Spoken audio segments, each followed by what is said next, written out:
Allô, allô? Ici Otokam. Oui, je t'écoute, Otakam. Tu me reçois, Sly Cooper? Oui, je te capte 5 sur 5. Ah, que je suis content de te parler, Sly Cooper. Tu es vraiment mon personnage de jeu vidéo préféré. Et en plus, aujourd'hui, c'est les 20 ans de ton jeu. Est-ce que tu as quelque chose à dire à ceux qui regardent cette vidéo? Oui, je suis allé voir la chaîne des Otaku. Ah. Et franchement, ne vous abonnez surtout pas. C'est vraiment nullissime. Quoi? Allez, au revoir. Enculé!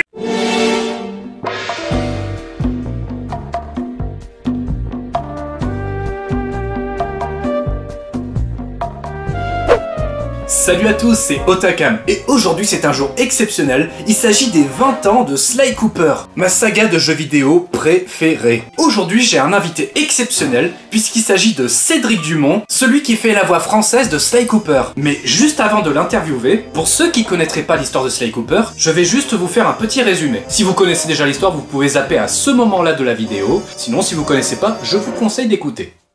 Sly Cooper est un raton laveur voleur qui descend d'une longue lignée de maîtres voleurs. Ses ancêtres avaient réussi à voler des trésors inestimables. Seulement ses parents ont été assassinés par les 5 maléfiques, et lorsqu'il s'est retrouvé à l'orphelinat, il s'est fait 2 copains, Bentley la tortue, qui est devenu le cerveau de la bande, et Murray l'hippopotame, qui dans le premier jeu était un énorme trouillard, mais qui va savoir pourquoi avec le temps est devenu le costaud de la bande. Et ce petit gang a pour habitude de ne voler que les voleurs. Jamais ils ne volent aux honnêtes gens, ce qui fait que des fois ils arrivent à empêcher des trafics de criminels, et du coup ils sauvent des gens. Mais ça, c'est sans compter sur le fait qu'ils se font toujours pourchasser par l'inspecteur Carmelita Fox, la renarde membre d'Interpol et dont Sly est fou amoureux. À chaque fois qu'elle le poursuit, il flirte avec elle. Tu manques vraiment pas de culot pour te montrer dans ma salle de briefing. Je ne pouvais plus supporter ton absence. Un dîner aux chandelles derrière les barreaux, ça te tente? J'en rêve depuis des mois. Inspecteur Fox, vous êtes plus belle et plus imprévisible que jamais. Et vous êtes tellement prévisible. Cette fois, tu vas finir en prison. Je t'appellerai! Au moment où je fais cette vidéo, il y a 4 jeux qui sont sortis. Dans le premier jeu, Sly doit aller récupérer les pages du Volus Ratonus, le livre qui relate les exploits et les techniques de ses ancêtres voleurs, parce que le clan des 5 maléfiques a arraché les pages pour les garder. Et il va les récupérer pour récupérer son héritage familial. Dans Sly 2, le clan Cooper doit récupérer les morceaux du corps de Clockwerk, ennemi juré de Sly Cooper et de tous ses ancêtres, qui en fait est un hibou qui a été transformé en machine pour survivre durant des siècles. Le tout en se nourrissant de sa haine qu'il porte envers la famille Cooper et ses descendants. Et un gang nommé le gang de Clow veut récupérer les morceaux pour les utiliser à des fins personnelles, mais aussi pour le rassembler à la fin, afin de le faire renaître de ses cendres. Et le clan Cooper va tout faire pour récupérer les morceaux à différents endroits du globe, afin de les en empêcher, toujours en se faisant poursuivre par Carmelita. Et dans Sly 3, le clan Cooper va sur l'île de Ken pour aller dans le caveau des Cooper, là où ses ancêtres ont disposé tous leurs trésors. Malheureusement, à ce moment-là, Sly va être en fâcheuse posture et il va voir sa vie défiler devant ses yeux et va revoir en flashback tout le long du jeu tout ce qu'ils ont fait pour en arriver là. Et on va découvrir qu'ils ont recruté 4 nouvelles personnes pour faire équipe avec eux. Le 3 a été sorti en 2005, et en 2013 sortira Sly Cooper 4 Voleur à travers le temps, dans lequel Bentley la tortue se rend compte que le Volus Ratonus, le livre des ancêtres de Sly, est en train de s'effacer au fur et à mesure, comme si quelqu'un était en train d'effacer la lignée des Cooper, et coup de bol, comme il a mentionné à la fin de Sly 3, Bentley utilise la machine à voyager dans le temps qu'il a construite pour emmener Sly et Murray retrouver le coupable qui est en train d'effacer les pages. Et ils vont tomber sur les ancêtres de Sly. Pour les 20 ans de Sly Cooper, j'aurais tellement voulu vous faire un let's play complet de tous ces jeux, ou vous présenter davantage l'univers, mais pour moi c'était beaucoup mieux de faire une interview de Cédric Dumont, celui qui fait la voix de Sly Cooper, parce que non seulement je suis extrêmement fan de sa voix, mais en plus sans lui, ce personnage et ce jeu n'auraient pas la même saveur. J'ignorais que les pirates vieillissaient. Je croyais qu'ils mouraient tous du scorbut. Tu sais faire l'accent pirate? Bigre, je savais bien que j'avais oublié d'en réviser une matière. Pour moi, Cédric Dumont est Sly Cooper, et je vais le retrouver tout de suite.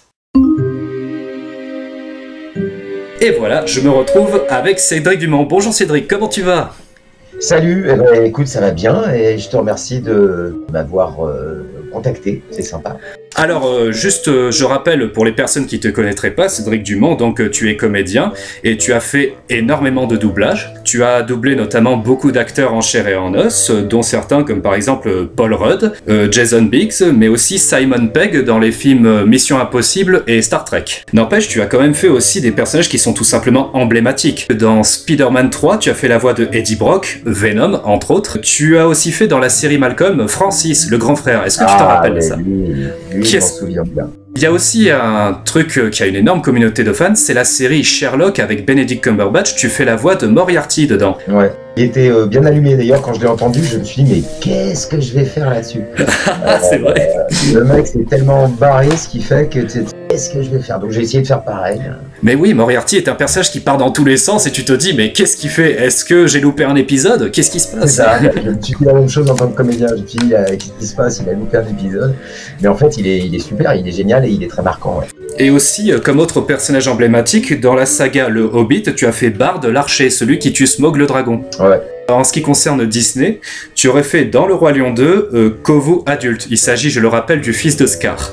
Le Roi Lion, ouais, je m'en souviens, c'était marrant. Et dans La Petite Sirène 2, tu as fait la voix de Polochon adulte, je rappelle, qui est le poisson de Ariel. Polochon, t'es sûr? Tout à fait, oui, je suis sûr, j'ai revérifié, et en plus... Tu me dis, ouais, c'est possible, je me souviens d'avoir fait un Poiscaille dans un Disney, mais après, j'ai pas... Mais j'y pense. Eureka peut nous aider. Oh, au secours. Apparemment, dans la série de dessins animés Les Gargouilles, en compagnie de Benoît Alman, tu as fait un certain Lexington. Moi, j'ai pas vu la série, mais Benoît Alman, il dit qu'il a adoré la faire. C'est bien marré à faire ça. Tu as aussi fait une voix dans Cowboy Bebop, mais j'ai oublié le nom. Mais en tout cas, c'était en compagnie de Yann Pichon, qui justement fait Bentley dans Sly Cooper. D'accord. Ah oui, d'accord. Dans Death Note, tu as fait la voix de Repember. Les fans de Death Note se rappellent de ce personnage, bien sûr. C'est le personnage principal était fait par Alexis Thomasian. Tu l'avais croisé, tu t'en rappelles à l'époque? Bah Alexis, c'est un bon copain. Je l'ai pas spécialement croisé là-dessus. Bah, par contre, on se connaît bien, on se croise régulièrement et c'est vrai et on s'aime beaucoup. Tu es copain avec Alexis Thomasian, qui est également copain avec Donald Renew. Ça, c'est super, ça. Bah oui, c'est les deux inséparables. C'est vrai qu'ils sont inséparables. Et mince, mais de quoi est-ce qu'on parle? C'est toi l'invité d'honneur, on était censé parler de toi. Ah oui, je me rappelle aussi, vite fait, que dans le jeu Siberia, tu avais fait plusieurs voix de plusieurs personnages dans le même jeu. Ça m'avait marqué parce que je t'ai immédiatement reconnu quand j'ai entendu les voix. Oui, je me rappelle, c'était assez joli en fait. C'était des jeux d'aventure. Oui, plus récemment, du coup, dans la série Arcane, tu as fait Victor. Oui, après j'avais vu que mes scènes en fait. Donc ce que j'ai vu sur le moment, c'est que c'était vachement beau.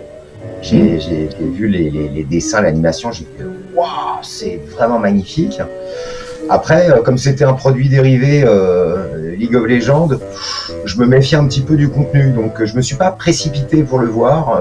Et en fait, c'est mes gamins qui m'ont dit waouh, putain, c'est super et tout. Alors, je dis, ouais, mais quand même, ça doit pas être terrible l'histoire. Et ils m'ont dit si, c'est vachement bien, regarde-le. Donc j'ai regardé. Et effectivement, ouais, c'est vachement bien. Ah d'accord. Oui, c'est vrai que toi, tu préfères en fait les œuvres qui se démarquent, qui sont pas forcément tirées de licences, qui sont là que pour le pognon, quoi. Toi, tu aimes les choses qui se démarquent. Ça peut m'arriver d'aimer des gros trucs commerciaux, mais en règle générale, ce qui m'intéresse le plus, c'est tout ce qui sort un peu des clous, quoi. Ce qui me plaît dans la fiction en règle générale, que ce soit le roman, que ce soit le théâtre, que ce soit le cinéma, les séries ou ce qu'on veut, c'est d'être surpris en fait. En bien comme en mal, hein. J'aime bien être surpris. Il y a des films que j'ai par exemple totalement détestés, ah ouais, mais qui m'ont marqué et dont je me souviens encore 20 ans, 30 ans après, mais au moins m'ont-ils surpris et marqué. Ce qui finalement est plus important pour moi qu'un film que je vais pas détester sur le moment, mais qui ne me laissera strictement rien et que j'aurais oublié 3 semaines après. Est-ce que ça t'arrive des fois de revoir des films dans lesquels tu as prêté ta voix? Alors rarement, parce qu'en fait je regarde rarement en VF. Quand je regarde un truc en VF, j'entends tous les copains quoi. Oui, ça peut m'arriver de tomber sur des trucs éventuellement que j'ai fait, mais je guette pas spécialement pour les voir. Quoi.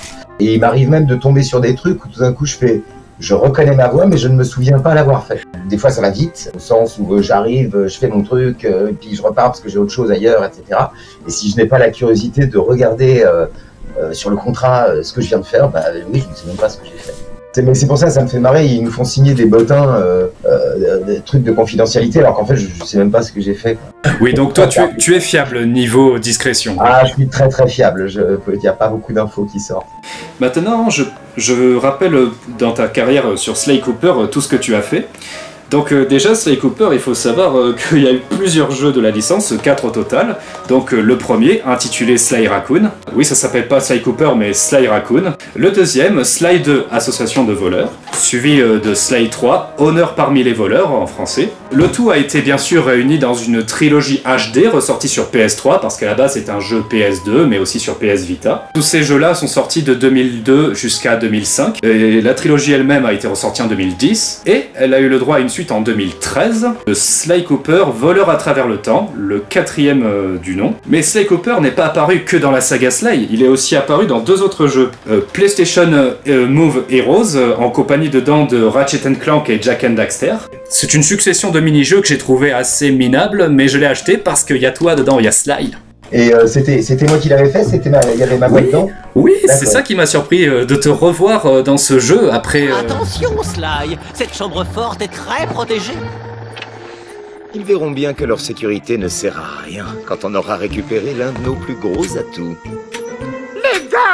Et il était sorti en 2011. Ensuite, en 2012, un an avant la sortie du 4e Sly, tu as fait sa voix dans PlayStation All Stars Battle Royale, qui est tout simplement une sorte de Super Smash Bros, mais avec des jeux de la licence Sony PlayStation. Oui, c'est ça, donc je me rappelais, ils avaient mis plein de héros de plein de jeux dans un seul jeu, quoi.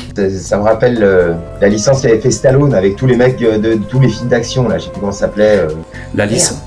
Ah, mais oui, Sylvester Stallone a effectivement fait les Expendables, réunissant plusieurs acteurs de films d'action. Le mec était sûr de pas se planter, c'était pas con, quoi. C'est la même idée.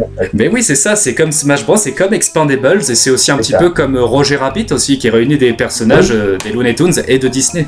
C'est exactement ça. Par contre, il y a un truc de Sly Cooper dans lequel tu n'as pas fait sa voix pour la simple et bonne raison que ça a été annulé. Il s'agit d'une série qui aurait dû sortir en 2016 et dont on a vu des images, mais qui a été annulée à cause du flop qu'avait fait le film Ratchet & Clank en fait. Ah d'accord. Oui, pour de vrai. Donc je le déplore, ça m'aurait fait gagner de l'argent. Ah oui, c'est dommage.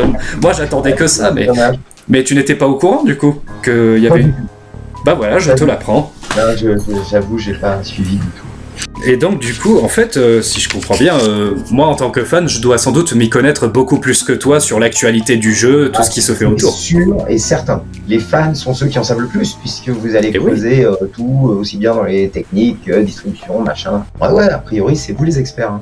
En fait, toi-même, pour te rappeler de tout ce que tu as fait, t'es obligé d'aller sur Wikipédia ou sur RS Doublage, c'est ça? Bah moi, je tiens aucun compte compte, je sais même pas comment appeler ça. Tu fais pas de liste de ce que tu as fait, quoi? Non, pas du tout, non. Puis je m'en fous, moi je suis vieux, donc là je suis plus trop ambitieux, tout ça, je m'en branle, quoi. Le fait que maintenant Sly Cooper ait 20 ans, qu'est-ce que ça te fait? Je me sens vieux. Oh mais non, tu as l'air tellement jeune que je te donnais encore la trentaine, tu vois, pour de vrai. Non, pas du tout. Non, mais j'ai bien aimé faire ce personnage. Il sortait de l'ordinaire. Alors j'y ai pas joué. Parce que j'ai compris, c'est un jeu de plateforme, mais avec une histoire qui y est, pas mal d'histoires, pas mal de personnages. Je m'étais bien amusé à faire ce personnage qui est un espèce d'Arsène Lupin en fait. Hein. C'est Arsène Lupin, ça. Oui, tout à fait. Donc je lui avais donné un côté un peu classe, un peu précieux, qui s'est perdu d'ailleurs dans les autres, parce que je me souviens que le premier qu'on avait fait, on avait eu un peu plus de temps et tout. Et justement, on avait voulu lui apporter un caractère un peu précieux, pas aristocrate, mais en tout cas très cultivé, très éduqué, etc. Et en fait, au fur et à mesure des jeux qui s'avançaient, j'ai pas pu le changer malheureusement, c'était pas possible, mais je m'étais fait la réflexion de dire tiens, c'est marrant, le texte est de moins en moins travaillé pour lui, alors qu'au départ il était beaucoup plus ciselé, quoi. Au fur et à mesure des enregistrements, à me dire tiens, c'est dommage, il lâche ce côté un peu Arsène Lupin, qui est un peu classe, qu'il avait au début. Et je m'étais fait la réflexion, quoi. Je sais pas si ça s'est senti pour les joueurs de l'extérieur. Maintenant que tu le fais remarquer, c'est vrai que dans les premiers jeux, il avait ce côté Arsène Lupin extrêmement classe, toujours sûr de lui, alors que dans le dernier, surtout le 4, c'est plus un comic relief qui fait beaucoup de bêtises et tout, et c'est vrai que c'est pas pareil que dans les premiers jeux. Effectivement, maintenant que tu le dis, cette évolution, je m'en étais pas rendu compte, mais là, quand tu le dis comme ça, c'est vrai, ça me paraît flagrant maintenant. Et oui. Et je me souviens que les derniers, on était de plus en plus vers quelque chose je sais pas, de plus populaire par rapport aux personnages, dans le sens où j'utilisais moins de mots compliqués, j'utilisais moins de... Oui, c'était moins sophistiqué. C'est ça, moins sophistiqué. Donc du coup, là tu viens de me dire que ce personnage t'a vraiment marqué, tu l'as bien aimé, mais t'as jamais joué au jeu. Ouais. Toi, tu joues pas aux jeux vidéo, toi? Si? J'ai joué aux jeux vidéo, mais il y a longtemps, enfin il y a longtemps, oui, j'ai joué aux jeux vidéo. J'ai arrêté de jouer il y a quelques années, et j'ai de toute façon beaucoup moins joué, on va dire à partir des années 2000, quand j'ai quitté Windows. Tu jouais sur ordinateur, c'est ça? Je joue uniquement sur, enfin je jouais uniquement sur ordinateur. Ah bah voilà, si cela y avait été sur ordi, tu l'aurais peut-être testé, voilà. Bon, je crois qu'il a dû sortir pour PC, hein. Tout sortait pour PC. Alors non, Sly Cooper c'est une exclusivité Sony pour PlayStation et PS Vita. C'est dans le texte, les personnages quand ils te font le tuto, ils disent littéralement appuie sur la touche carré, appuie sur la touche croix. C'est vrai. C'est vrai. Pour passer ce truc, faut faire un double saut. Appuie sur la touche croix pour sauter et sur la même touche si t'as envie de rester un petit peu dans les airs. C'était toujours la même chose. C'est « Ouais les gars, vous brisez le 4e mur là, qu'est-ce que vous faites ?» Mais non, c'était quand même immersif. Même s'il y avait ce côté tuto, c'était immersif. N'oublie pas, Sly. Tu dois t'en approcher. Puis la saisir avec la touche cercle. Mais oui, relax Bentley, je connais ça par cœur. Mais est-ce que tu te souviens comment tu as obtenu le rôle et pourquoi toi? Oh non, là, tu m'en demandes beaucoup. C'était il y a longtemps. Je ne sais plus s'il y a eu des essais ou pas. Peut-être, là, franchement, je me rappelle plus. C'était il y a longtemps. Je ne sais plus du tout s'il y a eu des essais. Généralement, sur les rôles importants, ils font passer des essais. Je crois que si je dis pas de bêtises, que le premier, je l'avais enregistré avec Nathalie Sionneau, qui dirigeait. Ça devait être à la Marque Rose, à l'époque, qui était à Bastille. Par contre, alors là, tu me poses une colle. Je pense que j'avais dû faire des essais et aller, dès les essais, vers un côté Arsène Lupin. Ça se trouve, tu as directement convaincu tout le monde et vous avez dû commencer le lendemain, ça se trouve, c'est ça? Je me souviens plus, là. Franchement, je peux pas te dire. Alors dans ce cas, est-ce que par hasard tu te rappelles comment ça se passait durant les enregistrements? Est-ce que vous étiez tous ensemble, toi et tes collègues, ou est-ce que vous étiez séparés? Non, en jeu vidéo, on enregistre tous séparément. Tous séparément. Donc on n'a pas de contexte. On est dans une cabine, une petite cabine avec micro, casque. On a un écran sur lequel passe le texte avec les phrases, et on a des waveforms en dessous. Et il faut qu'on colle à peu près dans ces waveforms. Mais tu n'avais pas le jeu sur écran face à toi, au-dessus du texte? Absolument pas. J'ai vu, on m'a montré avant l'enregistrement quelques images du jeu, des personnages, des choses comme ça. Mais par contre, non, je n'avais absolument pas le jeu sous les yeux. C'est pas du doublage, hein. Non, pas du tout. On n'a que dalle. Quoi. Ah mince. On peut avoir, pendant les scènes de cinématique. Dans les scènes de cinématique, on peut avoir des bouts du jeu qui vont s'incruster, où là, il faut être parfaitement synchrone comme en doublage. Mais c'est tout. Sans ça, on a très peu de contexte en fait quand on enregistre. Ah d'accord, oui, donc il n'y avait pas d'image pour la synchronisation. Il y a 20 ans, on n'en avait carrément pas du tout. Il y avait marqué « Ah ».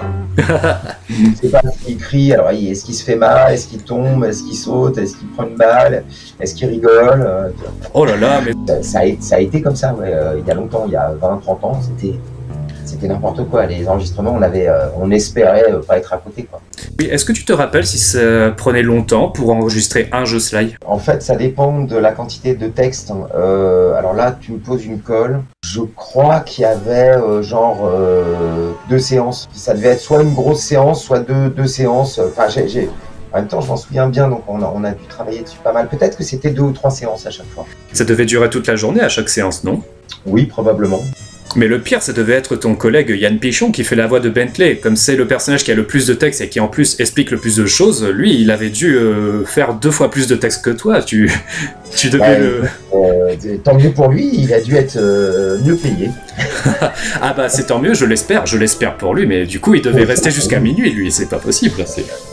Mais du coup, alors bien que tu n'avais pas vraiment l'histoire sous les yeux et qu'en plus tu n'y as pas joué, est-ce qu'il y a quand même des personnages qui t'ont marqué, peut-être grâce à la performance de tes collègues, ou alors peut-être à cause du texte et de l'histoire? Alors, je me souviens de Carmelita. C'était une espèce de concurrente où à chaque fois c'est un peu chaud entre les deux. C'est vrai qu'ils pourraient finir ensemble, mais en fait, il y en a toujours un des deux qui se croque l'autre. Enfin bref, c'était toujours... C'est la policière qui veut toujours arrêter Sly, arrête-toi. Et lui, il est... C'est pas une concurrence, c'est la policière qui veut toujours arrêter Sly, mais qu'on est un peu amoureuse et tout. Et oui. Ça marchait très bien. J'aimais bien ce couple, quoi. Des personnages, parce que j'ai pas entendu mes collègues. et oui. Je ne faisais que leur répondre, tu vois, sur un texte, et j'avais pas tout leur texte. Ah, c'est dommage. C'est pas ta connaissance, en fait. Bah justement, je peux peut-être te rappeler certains personnages emblématiques du jeu. Donc Sly est le descendant d'une longue lignée de maîtres voleurs. Et il fait équipe avec Bentley la Tortue, qui est le cerveau de la bande. C'est l'ingénieur, c'est l'érudit.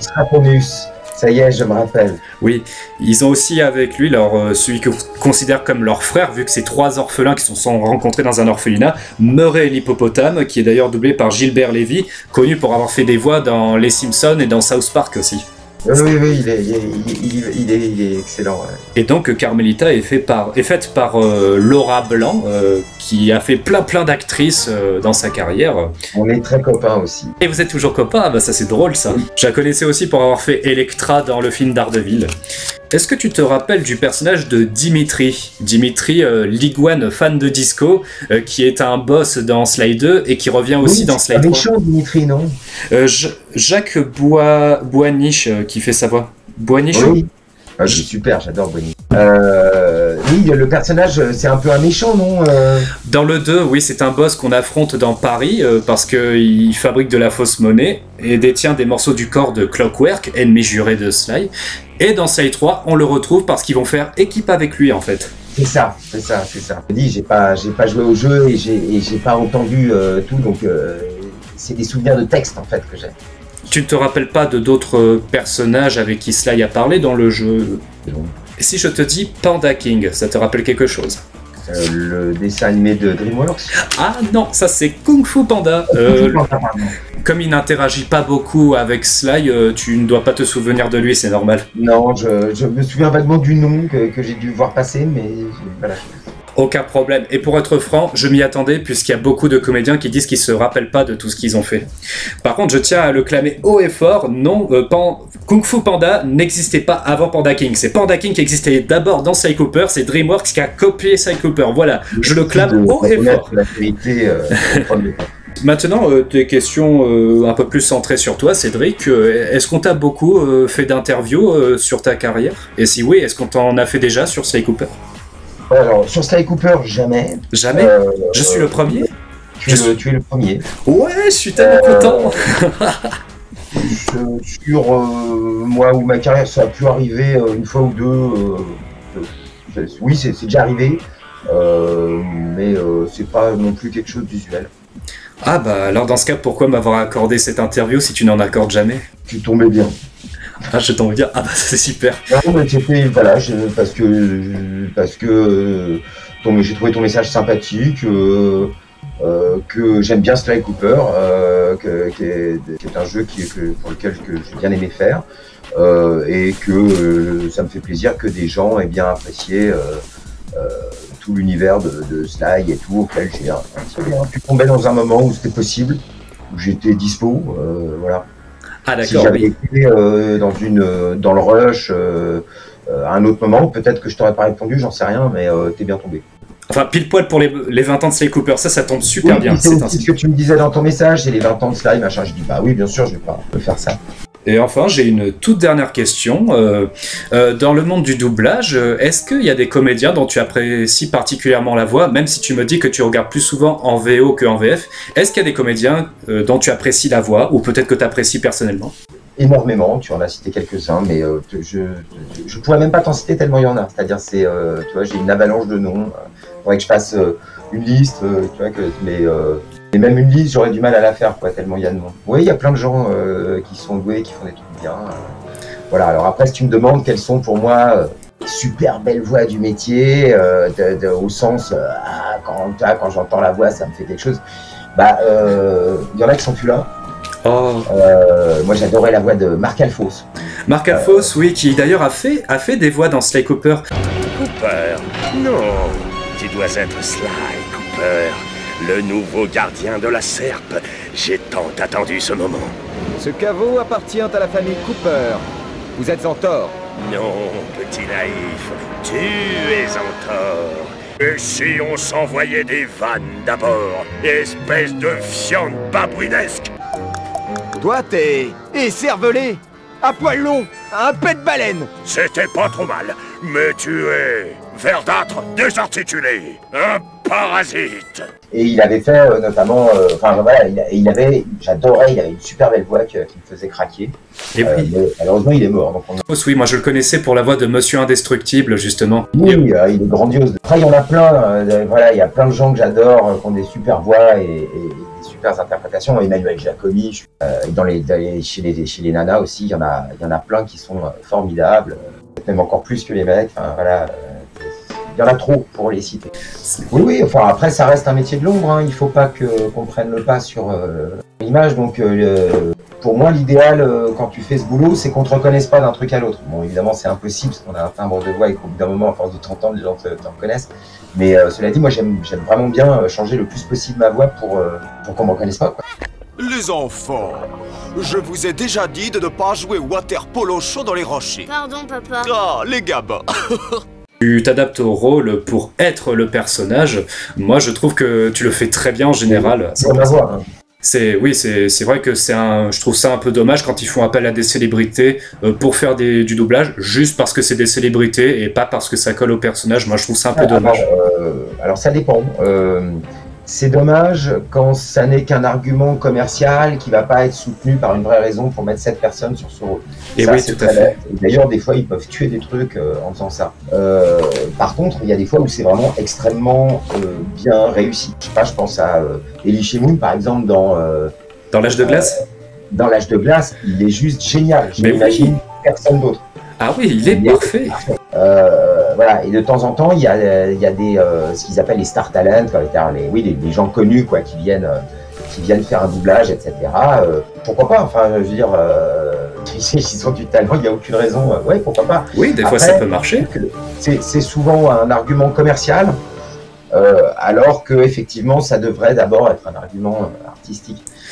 Quelques exemples marquants de Jean Reno dans le rôle de Mufasa dans Le Roi Lion, par exemple. On met pas en avant que c'est Jean Reno, mais on sait que c'est lui.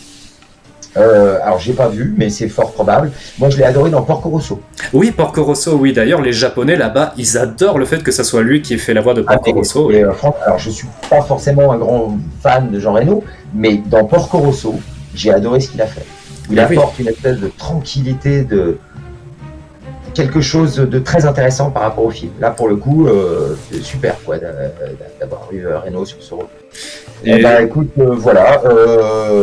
Je te souhaite bonne continuation avec ta chaîne et avec Sly. Je te félicite pour ton déguisement qui me donne envie de piloter un jet ou je ne sais quoi. Ah, merci. Et oui, lunettes d'aviateur, on est paré, c'est parti.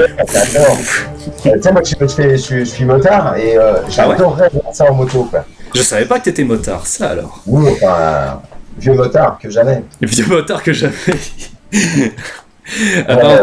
Merci, franchement. Je te dis à la prochaine. Oui, à la prochaine et merci beaucoup. Merci de m'avoir accordé cette interview.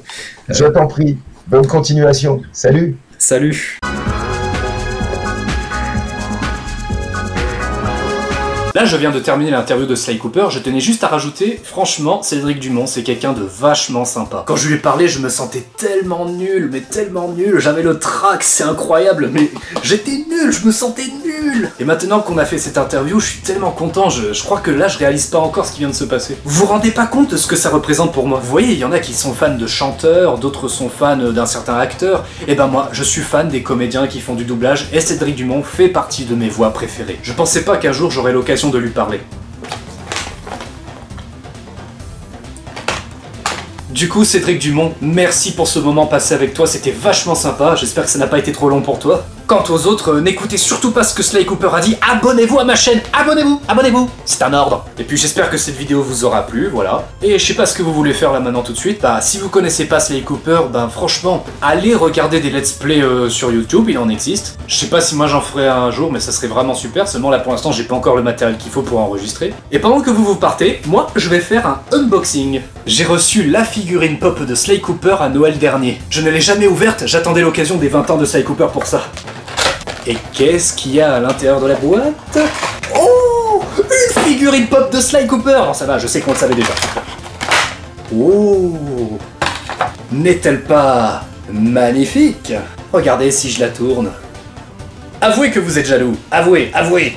Il a même son petit logo à la ceinture, je sais pas si vous voyez. Et son petit sac à dos. Et la petite serpe toute mignonne qui va avec. Petite serpe, regardez comme c'est mignon. Mais moi par contre la mienne elle est plus grosse. Ah ah, tenez, la voilà. Je suis Sly Cooper. Sly Cooper, arrête-toi! Ah mais non, mais pas du tout, je plaisantais, hein, je suis pas vraiment Sly Cooper.